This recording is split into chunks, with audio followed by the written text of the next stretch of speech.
जय जवान जय किसान दोस्तों, संधू एग्रो फार्म के यूट्यूब चैनल पर मैं डॉक्टर राजवीर सिंह संधू आप सभी का स्वागत करता हूं। दोस्तों, आज हम आए हैं गांव तरावली, जिला करनाल, हरियाणा में राम सिंह डेयरी फार्म पर, जो पिछले 20 साल से साहिवाल नस्ल की गाय का डेयरी फार्म चला रहे हैं और इसमें ये नस्ल सुधार भी कर रहे हैं। तो आइए जानते हैं इनके इस साहिवाल डेयरी फार्म के बारे में।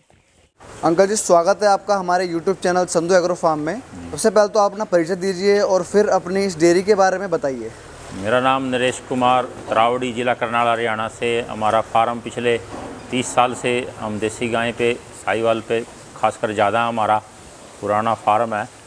तो इसको हम गाय को पाल रहे हैं, साथ साथ इसका संवर्धन भी कर रहे हैं। अभी टोटल कितनी गायें हैं आपके पास? हमारे पास 400 के करीब टोटल देसी गायें हैं, जिनमें से 300 साहिवाल प्योर हैं। जी। और उसमें दूध वाली 100 के करीब हैं, बछड़ियाँ ज़्यादा हैं। हम इसको ज़्यादातर गाय को नस्ल बनाने पे काम कर रहे हैं इसको, ताकि ये गाय कामयाब दूध में भी हो सकती। मतलब साहिवाल नस्ल को आप नस्ल सुधार कर रहे हैं? बिल्कुल। ब्रीडिंग पे काम है आपका? जी। तो बाकी जो 100 गायें हैं वो कौन सी हैं? बाकी थार पारकर भी हैं, गिर हैं, कुछ राठी हैं। जी। उनको भी हम देख रहे थे भी शायद ये हमारे यहाँ लेकिन साहिवाल ही सबसे ऊपर है। ये दूध में भी है और लंबे समय तक इसका ड्राई पीरियड कम है, दूध देने का रिकॉर्ड इसका अच्छा है जी। और शांत गाय है, साहिवाल ठंडी है। कितने क्षेत्रफल में आपका फार्म है?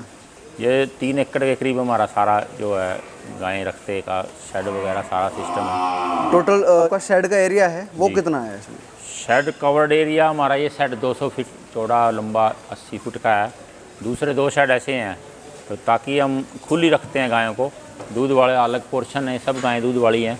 और ये इधर प्रेग्नेंट बछड़ियाँ हैं, वो थोड़ा मिक्स हैं। जो ज़्यादा दूध वाली गायें अलग रखते हैं, उनकी खिलाई पिलाई अलग रखनी पड़ती है।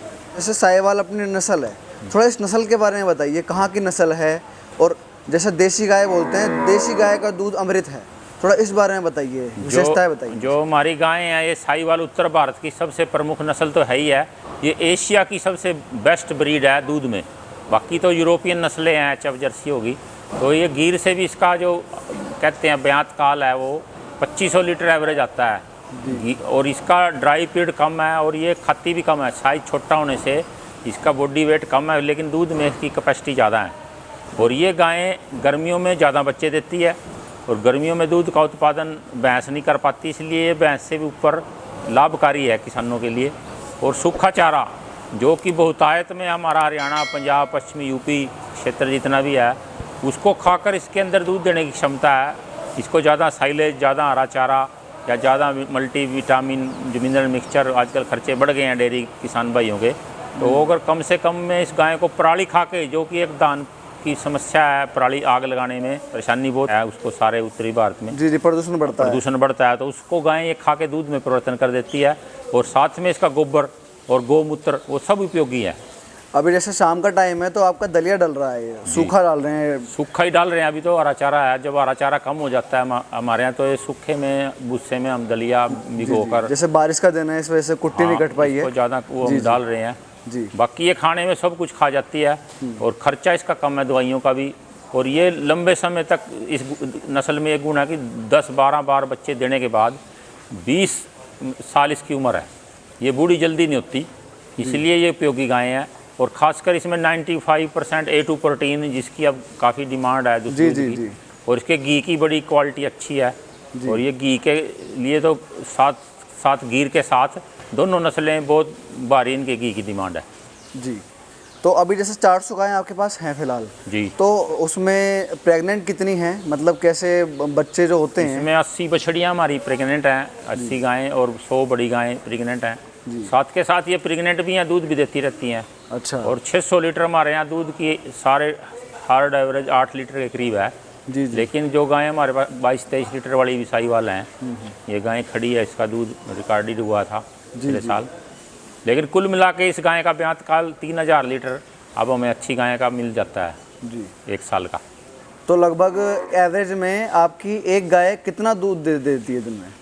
10 किलो की एवरेज तो इसकी अच्छी गाय की है ही है 10 महीने तक। साथ साथ 20 लीटर तक भी गाय इन्होंने कुछ दूध दिया है। लेकिन हमारे इसमें रख रखाव जितना भी हम ज़्यादा अच्छा कर पाएंगे थोड़ी गायों को, लेकिन हमारा ब्रीड बनाना, बछड़ियाँ तैयार करना, इस नस्ल को बचाना, क्योंकि देसी गायें लोग मांग तो कर रहे हैं लेकिन पैदा नहीं कर रहे, जी क्योंकि बछड़े नहीं है, सांड नहीं है, सीमन नहीं मिलता। सीमन से गायें ठहरने में भी बड़ी समस्या आ रही हैं। लोगों को जानकारी नहीं है, डॉक्टरों को भी अभी एआई करने की पूरी सुविधा पूरी अच्छी तरह से नहीं है। जी कुछ इस गाय का जो गर्मी का है वो पता नहीं लगता अभी कब गाय बोली। सांड अगर रखे जाएं, अब मैं तो सोचता हूँ कि सांडों से हम ज़्यादा ब्रीडिंग अच्छी कर पाएंगे। आर्टिफिशियल इंसेमिनेशन काफ़ी हद तक कामयाब नहीं है। हाँ बिल्कुल नहीं है, क्योंकि आर्टिफिशियल इंसेमिनेशन के साइड इफ़ेक्ट हैं, उसमें 60% ही गायें गर्भवती होती हैं। विदेशों की नकल वहाँ गायें ख़राब बहुत ज़्यादा करते हैं। हम तो सोचते हैं भी एक गाय भी ख़राब ना हो। और इस नस्ल में कोई ज़्यादा सांडों से बीमारी फैलने का डर नहीं है। सिर्फ एक ब्रुसलोसिस अगर वैक्सीनेशन हम उसकी करें, हमने बछड़ियों में की हुई है। बाकी कोई बीमारी सांड से फैलने की कोई हमारे यहाँ तो कितनी कोई समस्या नहीं है। किसानों भाइयों को भी बछड़ों से अगर सांड बनाए तो ये गाय जल्दी उन्नति करेगी। 30 साल से आप कर रहे हैं इसे। जी।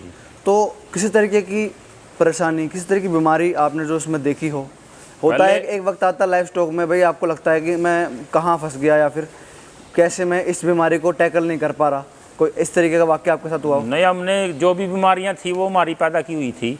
जैसे कि एक मस्टाइटिस है, वो भी फार्म मैनेजमेंट अगर हम कच्चा रखें, गाय को नेचुरली रखें, वो ठीक है। और दूसरा ब्रीडिंग की प्रॉब्लम थी कि हमें साथ साथ ये रखना पड़ते थे, सीमन का कभी गाय ख़राब होगी, कभी कोई गाय रिपीट करेगी, तो सांडों से हमें इसको निजात मिल गई। तीसरी समस्या इसमें मस्टाइटिस है। जो खाना पीना गाय खिलाते हैं हम, उसमें हम सोचते हैं विदेशी चीज़ें डालें, जैसे मेथी, तारा मीरा, हल्दी, अजवाइन, इन चीज़ों के बड़े अच्छे रिजल्ट हैं। और चावल की चीज़ें जो राइस पॉलिश है वो अवॉइड करें गाय को खिलाई पिलाई में।